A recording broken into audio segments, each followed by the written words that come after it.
This बस लैन और van का एक टॉपिक रह गया है today. Okay, great. Welcome back. I hope everybody is fine. कल हम लोगों ने कंक्लूड किया था कंटेंट अपना. नेटवर्क्स की डिस्कशन में हम बस लैन और वैन का एक टॉपिक रह गया है. Today we'll conclude the networks portion and then we'll start with information technology versus information systems, ITIS, IS की टाइप्स, इंफॉर्मेशन की टाइप्स और इंफॉर्मेशन सिस्टम्स के रोल्स क्या होते हैं बिजनेस के अंदर. तो आज का जो हमारा मेन एरिया है डिस्कशन का, दैट विल include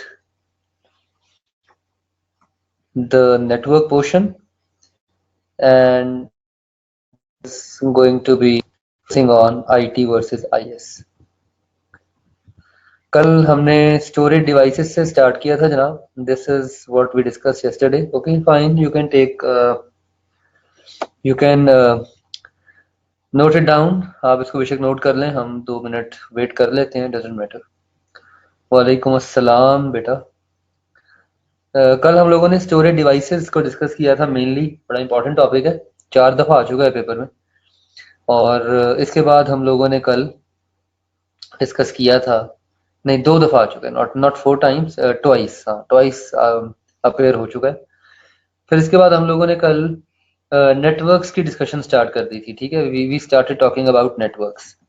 और नेटवर्क्स की डिबेट के अंदर हम लोगों ने डिस्कस किया था नेटवर्क की definition. We define what is network.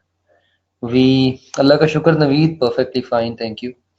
Network को डिफाइन किया था. नेटवर्क का हमने सिस्टम आर्किटेक्चर देखा था. नेटवर्क के यूजेस डिस्कस किए थे हमने. क्लाइंट सर्वर कंप्यूटिंग की बात की थी. टाइप्स ऑफ सर्वर्स को डिस्कस किया था. ठीक है. So we defined what is the network. We discussed networks के यूजेस क्या होते हैं. We discussed system architecture. Architecture basically कहते हैं अरेंजमेंट को. जी मैं करा देता हूँ नवीद. ऑफलाइन स्टोरेज का मतलब है ऐसी स्टोरेज जो कि डायरेक्टली एक्सेसिबल नहीं होती सीपीयू के साथ और सीपीयू से. The storage that is not directly accessible with the CPU. ठीक है, यानी ऐसी स्टोरेज जिसे आप बैकअप के लिए क्रिएट करते हैं. हाँ हाँ बिल्कुल, वही कर लें, काफ़ी है. वो जो 4 पॉइंट्स नोट डाउन करवाए हैं, those points are enough for you to study and to understand. काफ़ी हैं. ठीक है. ओके, लैन एंड वैन, इसका डिफरेंस भी 2 दफ़ा आ चुका है पेपर में. Local area network and wide area network, पहला सितंबर 2014 में सवाल आया था इसका. उसके बाद ये मार्च 17 में आया था. 2 दफ़ा सवाल आ चुका है इसके ऊपर. और स्ट्रेट फॉरवर्ड क्वेश्चन आता है लैन और वैन के डिफरेंस के ऊपर. लैन बेसिकली कहते हैं group of computers which are connected together to share common communication through a common communication line or wireless link to a server. लैन जो है ये एक सिंगल बिल्डिंग में, नॉर्मली एक स्मॉल ऑफिस में इस्तेमाल होती है. ठीक है. लैन encompass computers and peripheral connected to a server within a distant geographical area such as an office or a commercial establishment, commercial building. ठीक है. Wide area network जो है, it covers a large scale geographical area. For example, it spans over a region, a city, even across country. ठीक है. एक मुल्क से दूसरे मुल्क भी वैन एस्टैब्लिश होती हैं through a private network between different organisations. ये ऊपर पैराग्राफ्स जो हैं ये सिर्फ पढ़ लें, लेकिन असल जो कहानी है वो इस टेबल में है. This table is the most important source to differentiate LAN and वैन. तो आप इस टेबल को ही फोकस कीजिएगा. ये जो आप केबल इंटरनेट यूज करते हैं बेसिकली, ये आप वैन से कनेक्ट कर रहे होते हैं और वो उस वैन के बैक एंड पे फिर इंटरनेट काम कर रहा होता है. ठीक है. जो केबल नेट होती है दैट इज बेसिकली वैन, wide area network, which is connecting you to some other server. और वहां से फिर आपको इंटरनेट की कनेक्टिविटी मिलती है. केबल इंटरनेट जो है ये वैसे सिक्योर नहीं होता. It is not a very secure, क्योंकि आप जो केबल इंटरनेट यूज़ करते हैं उसमें आपका आईपी एड्रेस फिक्स होता है. और फिक्स जो आईपी एड्रेस है उसे कोई भी इजीली कैप्चर करके उसे हैक कर सकता है.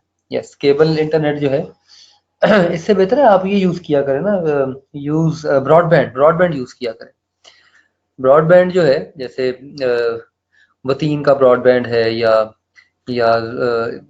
अपना और भी कम पीटीसीएल, वैसे तो खैर मैं रिकमेंड नहीं करूंगा, लेकिन स्टिल जो लोग पीटीसीएल यूज करते हैं। हाँ, तो लैन जो है it covers small geographical area, whereas वैन covers broad area across regional, metropolitan, or even national boundaries over longer distances. LAN has localized nature, speed of transfer of data is high, जबकि WAN जो है इसकी चूंकि जो nature है वो localised नहीं है, so that's why data transmission speed इसकी slow होती है। LAN is typically owned and controlled and managed by one organization or one person. ना, not within a country LAN, within a single organization बेटा। एक इदारे के अंदर लैन तो एक बहुत छोटा नेटवर्क होता है। ऑफिसेज में, यस, ऑफिसेज के अंदर, जैसे फॉर एग्जांपल आपका कॉलेज है ना, पैक ने अपने इंटरनल बिल्डिंग में सारे कंप्यूटर्स को कनेक्ट किया, वैसे दैट इज थ्रू लैन, इसे ये लैन के थ्रू होगा, ठीक है। अच्छा, पैक आई कैप के नेटवर्क के साथ कनेक्टेड है कराची में, that is might be through वैन, ये वैन के थ्रू हो सकता है। वैन भी प्राइवेट नेटवर्क ही होता है। डेटा ट्रांसफर स्पीड स्लो होती है वैन के अंदर, because data has to travel greater distances, typically owned and controlled by one entity, typically owned and controlled by multiple entities, shared ownership होती है, लो setup cost होती है, मेंटेनेंस कॉस्ट लो होती है। चूंकि रिमोट एरियाज को आप कनेक्ट कर रहे होते हैं वैन में, तो सेटअप कॉस्ट हाई हो जाती है, ठीक है, because you are connecting remote areas, due to wider coverage it is difficult and expensive to maintain the system. Relatively low rate of data transmission errors, क्योंकि डेटा ट्रांसमिशन रेट ही कम होता है तो data transmission errors भी कम होंगे। On the other hand van has high rate of data transmission errors, van में data transmission errors जो है वो ज्यादा होते हैं। हाँ, एग्जैक्टली इट डिपेंड्स कि आप कितनी कवरेज देना चाह रहे हैं, ठीक है। Let's take a 2 minutes break, अजान हो रही है यहाँ पे।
Sorry for the interruption. So metropolitan area network. हाँ जी बिल्कुल, मेरे वॉकिंग डिस्टेंस पे है मस्जिद घर से। It's just like how many steps you can count, rather the steps. I take like 30 steps to walk to masjid. Okay. So metropolitan area network, man. Man is bigger than LAN but smaller than WAN. Man जो है it covers a metropolitan कहते हैं शहर को, एक city को. So man covers an area that is larger than LAN but smaller than area covered by a WAN. ठीक है, तो मैन जो है मेट्रोपॉलिटन एरिया नेटवर्क, ये दोनों के दरमियान में होता है. covers an area that is larger than LAN but smaller than area covered by a WAN. ठीक है, तो मैन जो है मेट्रोपॉलिटन एरिया नेटवर्क, ये दोनों के दरमियान में होता है. This term is applied to interconnection of the networks in a city into a single larger network. It is also used to mean the interconnection of several local LANs by bridging them with backbone lines. Man की best example है आपका radio station with in a city. एक शहर में जो radio station होता है ये मेट्रोपॉलिटन एरिया नेटवर्क को कवरेज दे रहा होता है. ठीक है, खैर मैन का जो टॉपिक है ये पहले नहीं होता था किताब में, ये भी रिसेंटली ऐड हुआ है. हाँ, FM या AM जो भी चैनल्स होते हैं, तो लोकल रेडियो नेटवर्क जो है दैट कवर्स मेट्रोपॉलिटन एरिया. ठीक है, तो यहाँ पे हमारा नेटवर्क का टॉपिक पूरा हो जाता है. Here we conclude our network topic. Network के टॉपिक में मेनली हमने 4 क्वेश्चंस पढ़े हैं. We have defined networks, network के यूजेस, ये पहला सवाल है, this is the first question. ठीक है, फिर सिस्टम आर्किटेक्चर, ये दूसरा क्वेश्चन है. क्लाइंट सर्वर कंप्यूटिंग, ये तीसरा क्वेश्चन है. और चौथा क्वेश्चन है types of networks which are LAN and वैन. ये जो टेबल है इसका पढ़ लीजिएगा. इसमें multi user and distributed system जो है इसकी डेफिनेशन आ सकती है पेपर में. ठीक है, okay. Jumping towards IT and IS, information technology क्या होती है और इंफॉर्मेशन सिस्टम्स क्या होते हैं and how do they work. IT और आईएस का डिफरेंस बड़ा इंपॉर्टेंट है और ये डिफरेंस समझने के लिए I would rather draw a table for you. Information technology and information systems.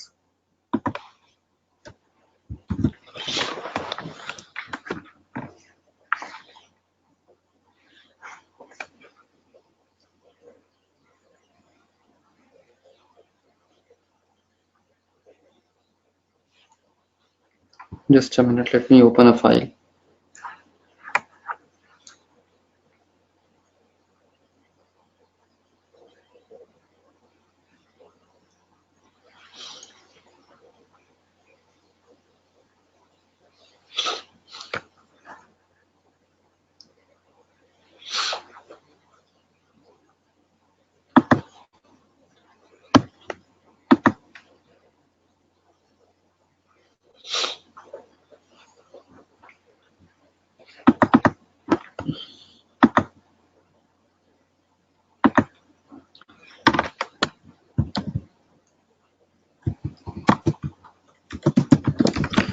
Information technology and information systems, इसका डिफरेंस इंपॉर्टेंट है. आईटी को हम डिफाइन करते हैं use of computers and hardware to collect, store, manipulate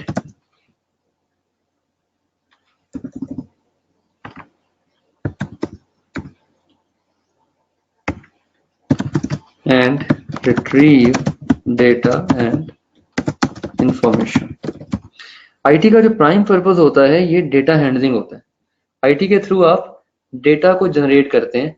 IT के through आप computer systems को use करते हैं जिसके थ्रू आप डेटा को कलेक्ट करते हैं, स्टोर करते हैं, हैंडल करते हैं, रिट्रीव करते हैं. इसके बरक्स information systems are complementary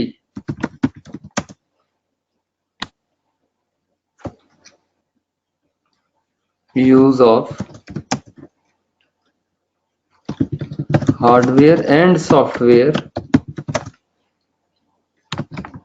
deployed by people to process the data to get useful information for decision making. This is information systems. Information systems जो हैं, जी प्लीज नवीद सवाल पूछें। इंफॉर्मेशन सिस्टम्स जो हैं ये कॉम्प्लीमेंट्री यूज होता है हार्डवेयर का और सॉफ्टवेयर का, जिसके थ्रू लोग डिसीजन मेकिंग करते हैं। तो ये बुनियादी फर्क है दोनों में। आईटी में डोमिनेंस जो है, IT is hardware dominant like computers, barcode readers, printers, scanners, networks, जिसमें आगे मॉडेम्स आ जाते हैं, राउटर्स आ जाते हैं, एक्सेट्रा। ठीक है। आईएस इज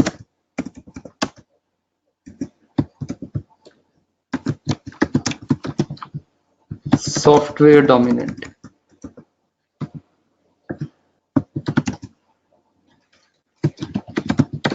आईएस जो है इट इज सॉफ्टवेयर डोमिनेंट।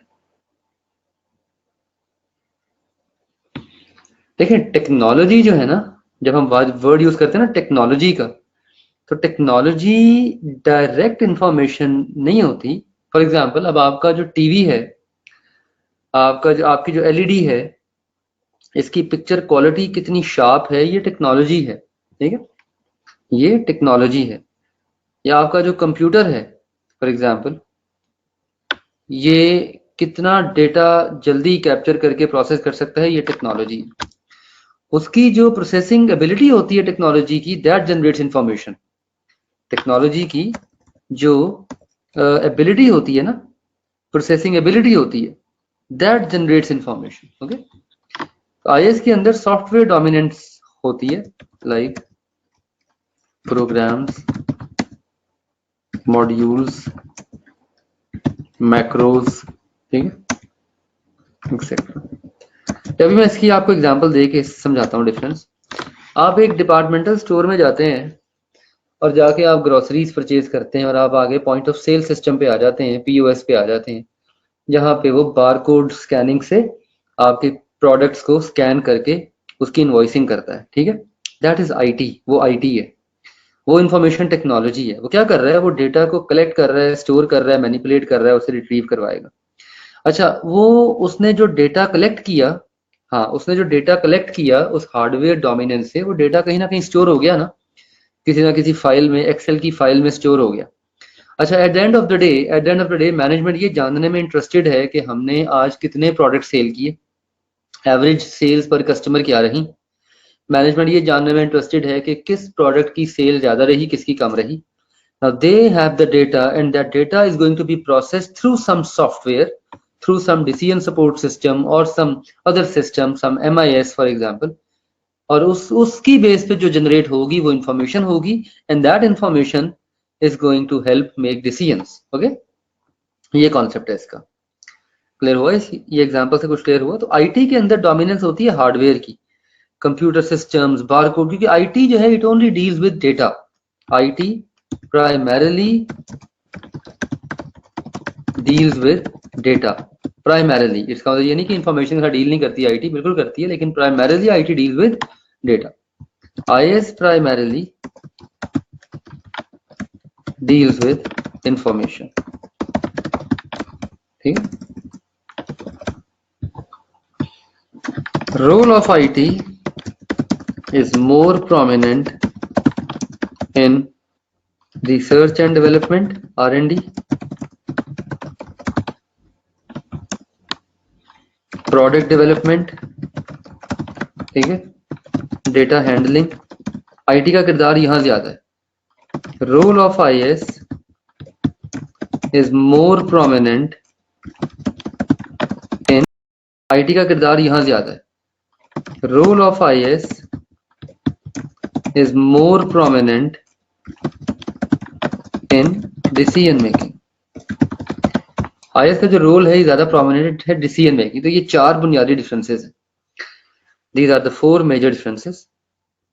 ठीक है। तो इंफॉर्मेशन टेक्नोलॉजी जो है basically that uses computers, hardware to collect the data.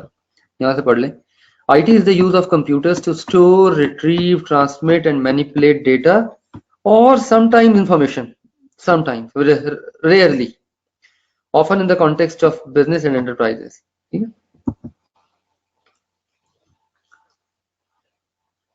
तो ये रोल होता है IT का. This is how IT plays a pivotal role.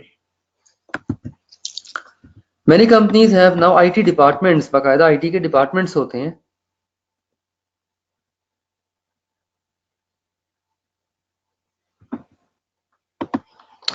IT के बाकायदा डिपार्टमेंट्स होते हैं ऑर्गेनाइजेशन के अंदर, ठीक है. और उसमें क्या काम होता है? Technical jobs, technical areas handle होते हैं, like programming, network administration, engineering, web development, technical support. इसी ये सारे IT के एरियाज हैं. इसके बरक्स IS जो है, that is the collection of technical and human resources that provide storage, computing, distribution, and communication for information required by all or some part of an enterprise for decision making. यहाँ पे आगे missing है एक बड़ा important comment. For decision making, decision making के लिए, for decision making. ठीक है. सो IS का जो रोल है वो मेजरली डिसीजन मेकिंग में होता है. इंफॉर्मेशन सिस्टम्स, इंफॉर्मेशन टेक्नोलॉजी, ये तमाम चीजें एक सिस्टम में काम कर रही होती हैं. ठीक है. इसके सबसे ऊपर जो अम्ब्रेला होती है वो सिस्टम की होती है. That is the broadest umbrella is system. Basically आपकी ऑर्गेनाइजेशंस जो है they work like a system. ये सिस्टम की तरह काम करती है. एक बड़ी इंटरेस्टिंग थ्योरी है सिस्टम थ्योरी. सिस्टम थ्योरी ये कहती है कि every entity works like a system.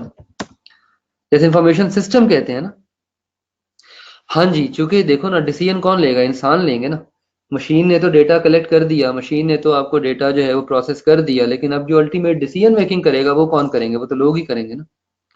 जो अल्टीमेटली डिसीजन मेकिंग होगी वो तो लोगों के एंड पे होगी. ठीक है. So every entity works like a system. A system is a combination of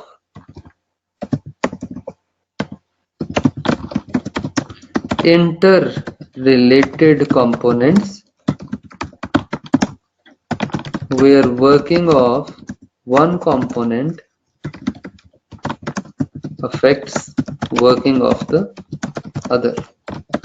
system कहते हैं a set of interrelated components को where working of one component affects the working of the other. अगर आप example देखें, organization as a whole is a system. इदारा जो है ये सिस्टम थ्योरी में अप्लाई होता है. इदारा पूरा एक सिस्टम है. कैसे? वेरियस कंपोनेंट्स हैं. कंपोनेंट्स क्या होते हैं एक इदारे के अंदर? Various departments. ठीक है. वेरियस डिपार्टमेंट्स के कंपोनेंट्स. ठीक है ना. Working of one department affects working of the other. ऐसे ही होता है ना.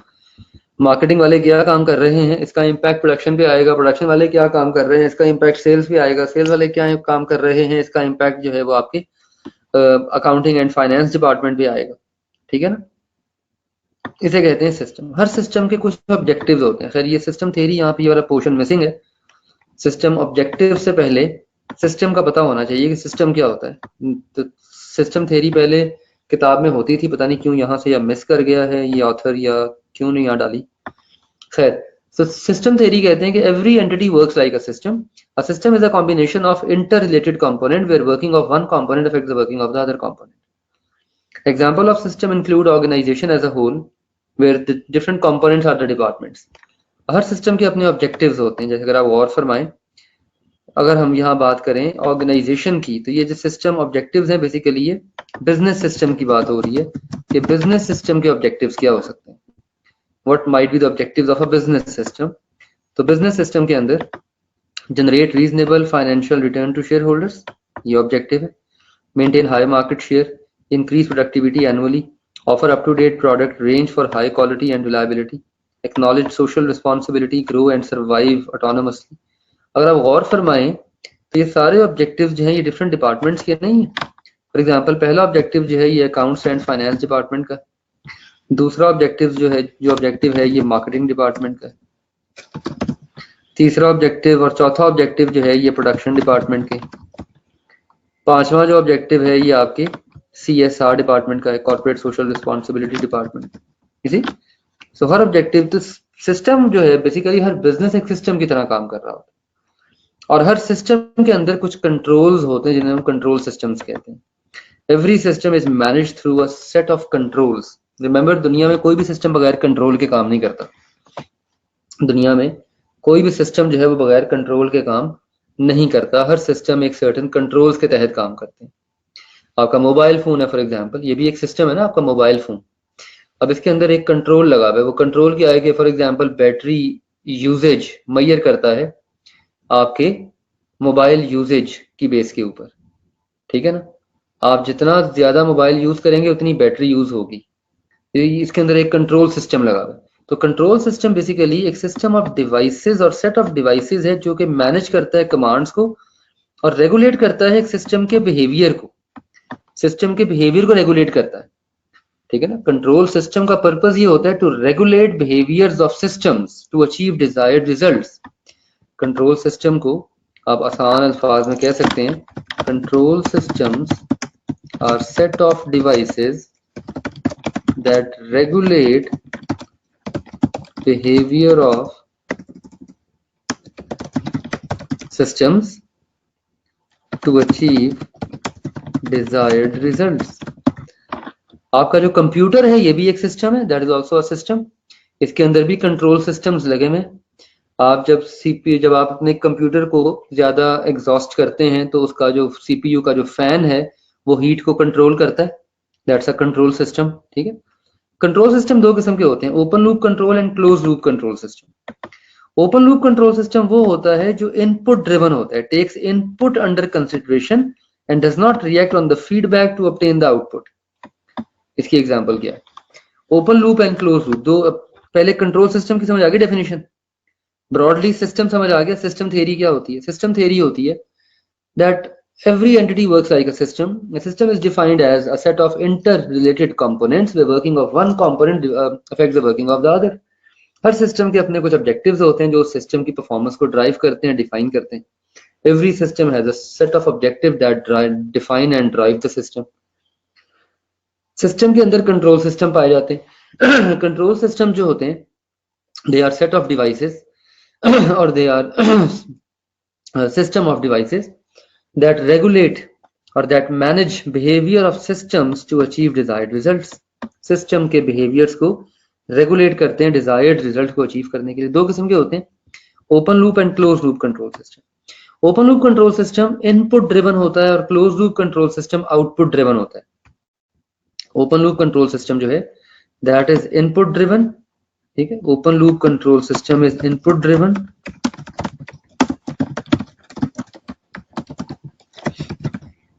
और क्लोज लूप कंट्रोल सिस्टम जो होता है दैट इज आउटपुट ड्रिवन।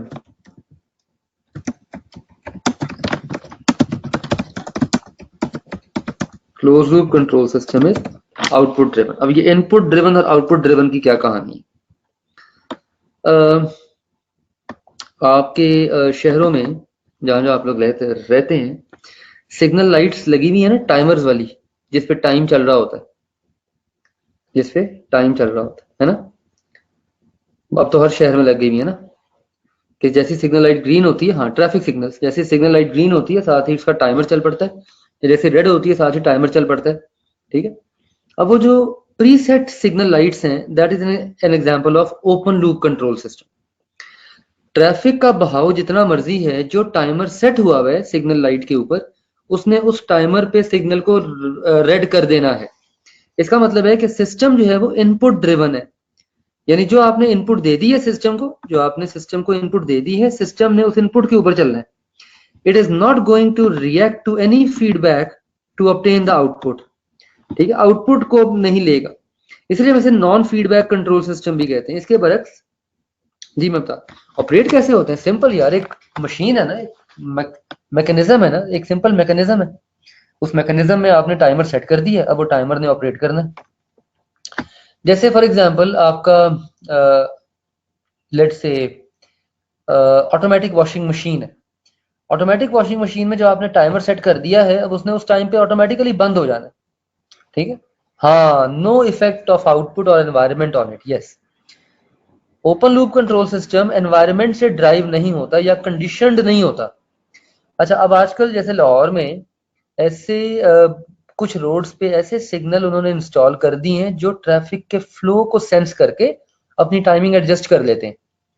सुबह के टाइम चूंकि ट्रैफिक कम होती है, सुबह सुबह के टाइम चूंकि ट्रैफिक जो है वो कम होती है, तो उस वक्त सिग्नल की जो ड्यूरेशन है वो ऑटोमेटिकली कम हो जाती है। और दोपहर में या शाम में जब ट्रैफिक ज्यादा होती है, हाँ, that is output driven, yes, ये क्लोज लूप कंट्रोल सिस्टम कहलाएगा। या आपके एसी का थर्मोस्टेट है, आपका जो एयर कंडीशनर है उसका थर्मोस्टेट है, ये भी एक बड़ी अच्छी एग्जांपल है क्लोज लूप कंट्रोल सिस्टम की। आपने एसी पे टेम्परेचर सेट किया 26 डिग्री सेंटीग्रेड, ठीक है, 26 डिग्री। अब एसी का के अंदर एक सेंसर लगा हुआ है और वो सेंसर जो है वो कॉन्टिन्यूसली मेजर कर रहा है एनवायरनमेंट का टेम्परेचर। जैसे ही एनवायरनमेंट का टेम्परेचर यानी आउटपुट जो है, जैसे ही वो 26 डिग्री से कम होगी, ठीक है, एसी के अंदर एक इफेक्टर लगा हुआ है जो उसी वक्त कंप्रेसर को डिस्कनेक्ट कर देगा और खाली फैन चल पड़ेगा। ऐसा ही होता है ना। और फिर जैसे ही कमरे का टेम्परेचर 26 डिग्री को एक्सीड करेगा, उससे ज्यादा होगा, दोबारा कंप्रेसर ऑन हो जाएगा, ठीक है। दोबारा वो आपको बकायदा साउंड आती है ना कंप्रेसर ऑन होने की, एसी की, पता लगता है कि अब ये ठंडी हवा फेंकने लगा है। इसे कहते हैं क्लोज लूप कंट्रोल सिस्टम। इसे कहते हैं close loop control system, a system that record the output instead of input and modify it according to the need. ऐसा सिस्टम जो आउटपुट को रिकॉर्ड करता है और उसको मॉडिफाई करता है सिस्टम की परफॉर्मेंस को नीड के मुताबिक। So it generate preferred condition of the output as compare to the original one, ठीक है। हाँ हाँ, ऑब्वियसली, लेकिन बात ये हो रही है कि एक प्रीसेट मैकेनिज्म पे काम कर रहा है। जैसे फॉर एग्जांपल अभी मोबाइल की एग्जांपल थी। मोबाइल की जो बैटरी है ये आपके यूजेज पे डिपेंड करती है ना। मोबाइल की बैटरी कितनी एग्जॉस्ट होगी ये यूजेज पे डिपेंड करेगी ना, ठीक है। यानी मोबाइल जो है इसके अंदर एक ऐसा कंट्रोल सिस्टम लगा हुआ है जो कि सेंस करता है आपकी यूजेबिलिटी को, और वो सेंस करके यूजेबिलिटी को बैटरी को इन्फॉर्म करता है कि बैटरी ने कितनी जल्दी एग्जॉस्ट होना है। That is why we call it close loop control system के। इसे हम फीडबैक कंट्रोल सिस्टम भी कहते हैं ना, इसे हम फीडबैक कंट्रोल सिस्टम भी कहते हैं। जस्ट इमेजिन मोबाइल की बैटरी जो है वो प्री सेट है 2 घंटे के ऊपर, रिगार्डलेस ऑफ द फैक्ट कि आप जितना मर्जी यूज करें मोबाइल को। तो फिर ये बन जाएगा ओपन लूप कंट्रोल सिस्टम, फिर ये कहलाएगा ओपन लूप कंट्रोल सिस्टम। ये क्लियर हो गया? Open loop and close loop की डिफरेंशिएशन क्लियर हो गई।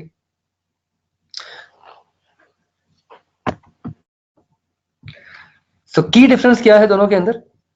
ओपन लूप में कोई इनबिल्ट कंट्रोल नहीं होता। ये 9 नंबर का सवाल आया था पेपर में। ओपन लूप ये कंट्रोल सिस्टम पे एक दफा सवाल आ चुका है पेपर में, सितंबर 2017 में आया था, 9 मार्क्स का क्वेश्चन था, 9 नंबर का सवाल था ये। पहले 4 मार्क्स में डिफ्रेंशिएट करने को कहा गया था ओपन लूप और क्लोज लूप को, और फिर 5 मार्क्स में एलिमेंट्स पूछे गए थे कंट्रोल सिस्टम के। ये 5 एलिमेंट्स है कंट्रोल सिस्टम के, इसके नाम लिखने थे। स्ट्रेट फॉरवर्ड क्वेश्चन था, 9 मार्क्स का। So open loop control does not have any inbuilt control. The control comes from outside of the system. Preset करते हैं आप। Closed loop control के अंदर inbuilt control होता है। Actual output is compared with the planned output and appropriate corrective action is taken. ठीक है, actual output जो आप ले रहे हैं वो प्लान आउटपुट से, यानी जो प्री सेट आपने सेट किया हुआ टेम्परेचर से कंपेयर होती है। एग्जांपल्स देखें। ओपन लूप कंट्रोल की एग्जांपल क्या है? Automatic washing machine runs according to the preset time irrespective of whether washing is complete or not. Traffic light signal changes signal on preset timing irrespective of the traffic flow. ठीक है। Close loop control की example देखें। Market research department of a manufacturing company may monitor the demand and profitability of the product lines and advise management to cease, decrease or increase production of certain product lines. अब देखें, ये feedback ले रहे हैं ना output से, environment से, और उसके मुताबिक डिसीजन मेकिंग हो रही है।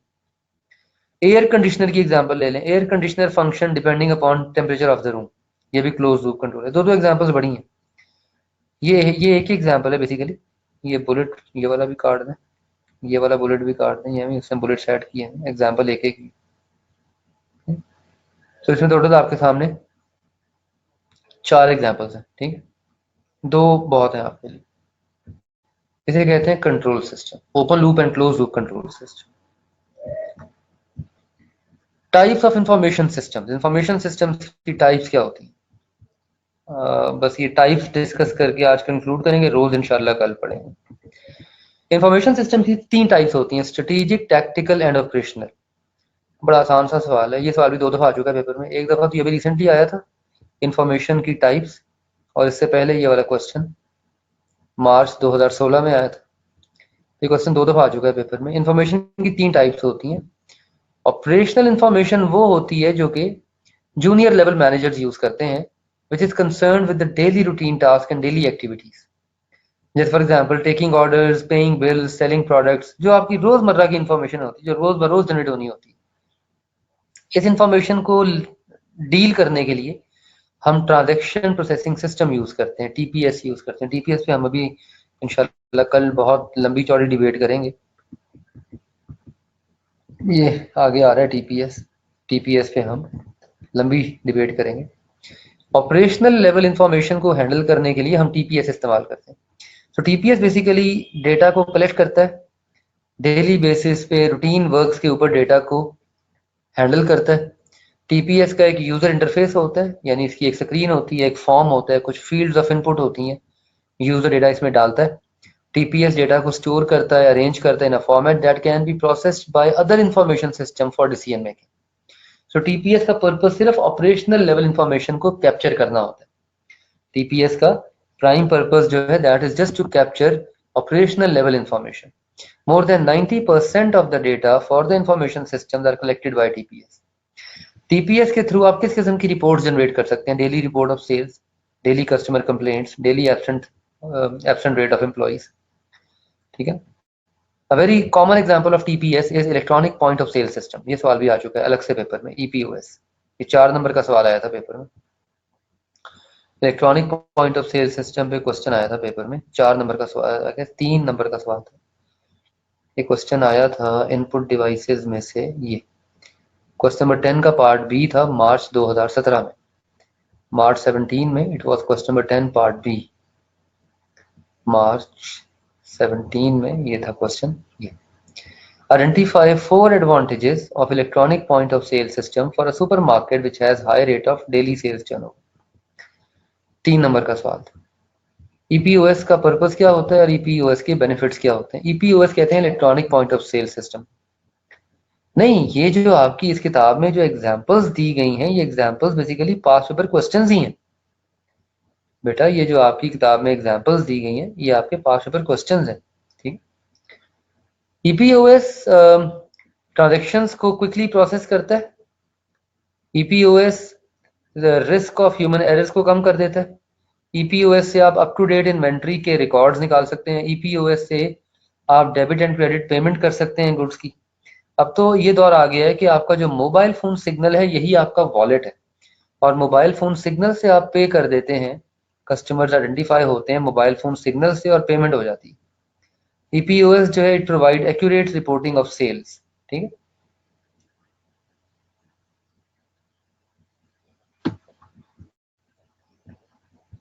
एक्चुअली ज़ाहिरा if you can just ask question, आप ये टू ऑल कर दें ज़रा प्लीज। ठीक है। आप नीचे ऑप्शन देखें एवरीवन, ताकि आपका क्वेश्चन जो है वो सारे देख सकें, क्योंकि मैं आपके सवाल को आंसर करूंगा तो फिर किसी को समझ नहीं आएगी कि आपने क्वेश्चन क्या पूछा था। ठीक है। राइबा ने क्वेश्चन पूछा था कि ये एग्जाम्पल में है, ठीक है, तो फिर ये पेपर में क्यों आ गया? ये तो बुक में है ही नहीं बेटा। एक्चुअली टॉपिक ये बुक का ही है, लेकिन उसने सिर्फ ऊपर एग्जाम्पल की हेडिंग डाल के पास पेपर क्वेश्चंस को रिलेट कर दिया है। ठीक है। हाँ, यस, इसीलिए आपको लग रहा है कि ये बुक में नहीं है, बुक में है, this is a part of the book. ठीक है। सेकंड इंफॉर्मेशन सिस्टम जो है वो है tactical information system. This is used for short term decisions. Middle level managers use करते हैं इस इंफॉर्मेशन को, सच एज सेल्स को बढ़ाना कैसे है, सेल्स पर्सन को एलोकेट कैसे करना है, how many products to produce, how many product to discontinue. 2 information systems ऐसे हैं जो कि टैक्टिकल लेवल इंफॉर्मेशन को डील करते हैं। There are 2 information systems that help us deal tactical information. MIS और DSS भी हम आगे जाके बात करेंगे। MIS जो है ये एक मिडिल लेवल इंफॉर्मेशन सिस्टम है, मिडिल लेवल मैनेजमेंट का सिस्टम है, जिसके थ्रू TPS से जो आप डेटा कलेक्ट करते हैं वो MIS डेटा लेता है और उसकी बेस पे फिक्स रिपोर्ट्स जनरेट करके देता है। फॉर एग्जांपल लास्ट वीक की सेल्स क्या रही, कितने पैसे लास्ट वीक में डिपॉजिट हुए अकाउंट में, इस तरह की रिपोर्ट्स निकालता है।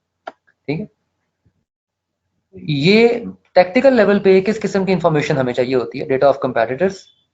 ठीक है, हाँ एग्जैक्टली, MIS जो है that operates like hub of data, hub of data analysis and decision making. ठीक है, कलेक्टिंग डेटा TPS के थ्रू हो रही है, data is being collected through TPS। MIS जो है ये सिर्फ डेटा एनालिसिस में और डिसीजन मेकिंग में हेल्प कर रहा है। Data of competitors, data of performance of suppliers of raw material, data of slow moving inventory, कौन सी ऐसी इन्वेंट्री है जो स्लोली मूव कर रही है, जो फास्टली मूव नहीं कर रही। Data of resourcefulness for appointment of new dealers, ये सारा जो डेटा है आपका, ये टेक्निकल इंफॉर्मेशन है। ये बड़ी मजे की एग्जांपल है, देखें जरा। 6 सेल्स पर्सन आपने हायर किए हुए हैं फ्रंट डेस्क की जॉब के लिए। You have 6 sales people for front desk job who can serve 78 customer in 1 hour. 78 customers को वो सर्व कर सकते हैं 1 घंटे में।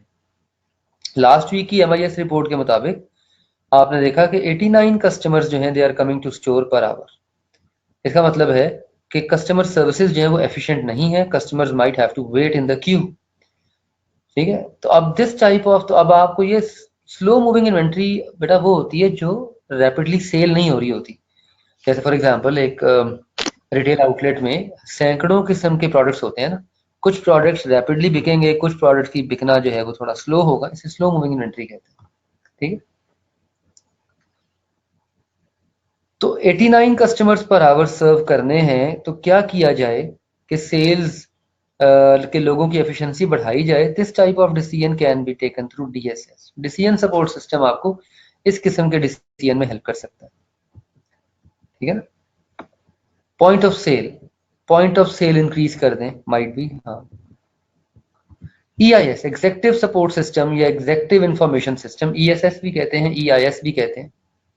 ये टॉप लेवल मैनेजमेंट का सिस्टम है जो टॉप लेवल, अच्छा देखें, look at the transition. MIS takes the data from TPS, ठीक है, to generate reports, and ESS takes data from MIS and DSS, ठीक है, to develop reports. Top level managers जो हैं ये लॉन्ग टर्म डिसीजन मेकिंग करते हैं by using ESS। इस लेवल पे किस किस्म की इंफॉर्मेशन रिक्वायर्ड होती है, साइज एंड कॉम्पोजिशन क्या है मार्केट का, कंपेटिटर्स क्या कर रहे हैं आपके, हाईली स्किल्ड वर्कर्स की अवेलेबिलिटी के क्या, यानी ये वो सिस्टम है जो एक्सटर्नल एनवायरनमेंट से भी इंफॉर्मेशन लेके आता है। ये जो भी हमने ऊपर एग्जांपल देखी, MIS की रिपोर्ट ने आपको बताया, yes this is only used by executive. MIS की रिपोर्ट ने आपको बताया कि existing human resource is not able to serve the customers properly, so therefore you require new employees with better knowledge and skill level to handle existing flow of customers. Now this problem can be solved by top level managers with help of ESS, which will enable managers to calculate how much fund they has to be allocated for new required human resource, what type of human resource are required, how many new people might be hired। ये सारी information जो है ये आप ESS के through process करेंगे। Example सिर्फ पढ़ने के लिए होती हैं, ऑब्वियस ये वाली एग्जाम्पल स्पेशली सिर्फ पढ़ने के लिए होती हैं। हाँ, वो एग्जाम्पल जो पास पेपर क्वेश्चन है मैं आपको साथ साथ बता देता होता हूँ। वो एग्जाम्पल जो बाकायदा पास पेपर क्वेश्चन है वो मैं आपको साथ साथ ब्रीफ कर देता हूँ, अदरवाइज एग्जाम्पल सिर्फ पढ़ने के लिए होती है। कल हम इंशाल्लाह रोज कंक्लूड करेंगे और कल हम IT based information system start कर देंगे। 10 सिस्टम हैं, 10 इन नंबर, और इनमें से पेपर में एक लाजमी आता है इन 10 में से। ठीक है, इंशाल्लाह मंडे को हम इस चैप्टर को वाइंड अप करेंगे। इस चैप्टर का पहला हाफ है, ये जहां तक आज पढ़ा है ये इसका पहला हाफ है, जहां तक आज पढ़ा है ये इसका, हाँ नवीद बस आज का दिन दे दे यार, इंशाल्लाह आज I do that.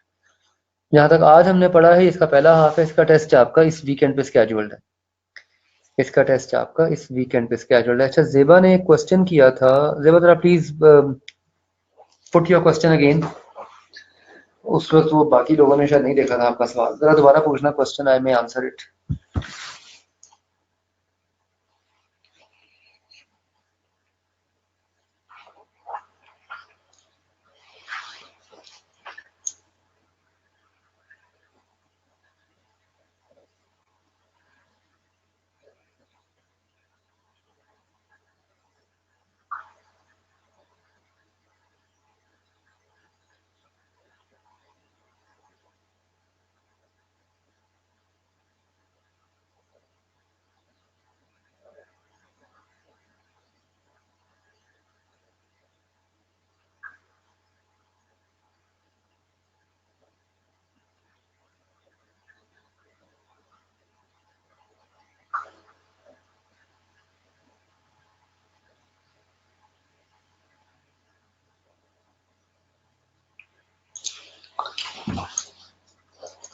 Her chapter के अंदर से बेटा फिक्स परसेंटेज तो नहीं होती, हर चैप्टर की फिक्स परसेंटेज तो नहीं होती, but yes I can give brief what you can say idea, ठीक है।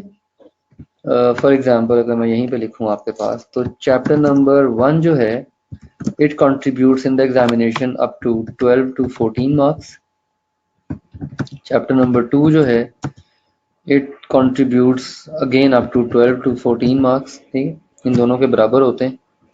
चैप्टर नंबर 3 जो है, it contributes up to 10 marks. Word पे लिख दूं? हाँ चलो ये भी सही है, ताकि रिकॉर्डिंग में आ जाएगा। ओके वेट अ मिनट, मैं टेबल बना देता हूँ इसका। Sure, let me make a table.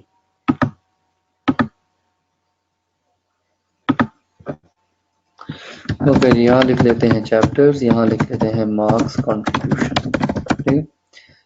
Chapter number 1 के 12 to 14 मार्क्स होते हैं, 2 के भी 12 से 14 होते हैं, ये इक्वल होते हैं। 3 के तकरीबन 10 से 12 होते हैं। 4 के 7 से 8 होते हैं, और 5 के भी 7 से 8 होते हैं। 4 एंड 5 जो है, ये रोल स्विच भी करते हैं बाज दफ़ा, ठीक है। अगर दोनों इकट्ठे, if 4 and 5 both are tested, ठीक है, तो फिर 4 to 5 मार्क्स ईच, ठीक है, फिर दोनों में से 4-5 नंबर आते हैं। चैप्टर नंबर 6 जो है, it contributes up to 12 marks. Chapter number 7 जो है, it also contributes 10 to 12 marks. Chapter number 8 जो है, it contributes 8 to 10 marks. 9 also contributes 6 to 8 marks. 10 contributes 6 to 8 marks, ठीक। 11 contributes minimum 15। ये वेटेज है जनाब, ठीक है, this is the weightage. Got it?